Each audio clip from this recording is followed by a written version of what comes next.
আসসালামু আলাইকুম গাইস, আপনাদের সামনে নিয়ে আসলাম আরেকটি নতুন ভিডিও। সেই ভিডিওটা হলো রাসেল ভাইপার। যে সাপটা বাংলাদেশে সব জেলায় জেলায় আনাচে কানাচে সব জায়গায় আছে। তাই সকল কৃষক ভাইদের বলতেছি জরুরি ভিত্তিতে যে আপনারা যে যেভাবেই কাজ করেন, সারা বাংলাদেশের মানুষ যে যেখানেই কাজ করেন নাকি, গাছপালা, শাক সবজি, কৃষিক্ষেত, অবশ্যই দেখে শুনে কাজ করবেন। কেননা এই সাপটা অনেক ভয়ঙ্কর। এই সাপ কামড় দিলে মানুষ সাথে সাথে মারা যায়। অনেক ভয়ঙ্কর সাপ। এই সাপ মানুষকে দেখে ভয় পায় না। এই সাপ মানুষ দেখলে এই সাপটি মানুষকে তেড়ে আসে।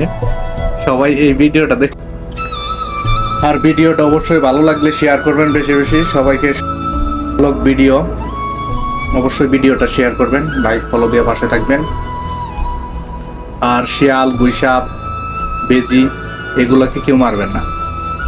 এগুলা অবশ্যই যাদের গ্রাম অঞ্চলে বাড়ির তারা সতর্কভাবে থাকবেন, কেননা এখন বন্যার দিন। এই রাসেল ভাইপার যে কোনো জায়গায় থাকতে পারে, আর সে সাপটি অনেক ভয়ঙ্কর। অবশ্যই সবাই সতর্ক চলবেন, দেখনে চলবেন রাস্তাঘাটে।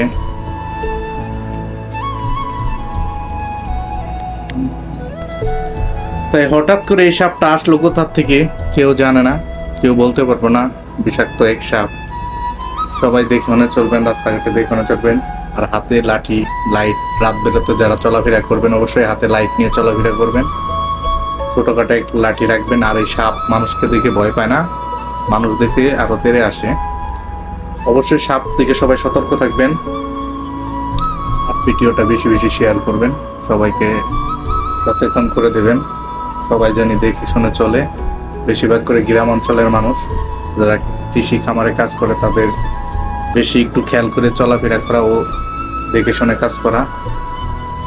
ওকে, সবাই ভালো থাকবেন, সুস্থ থাকবেন, দেখে শুনে চলবেন।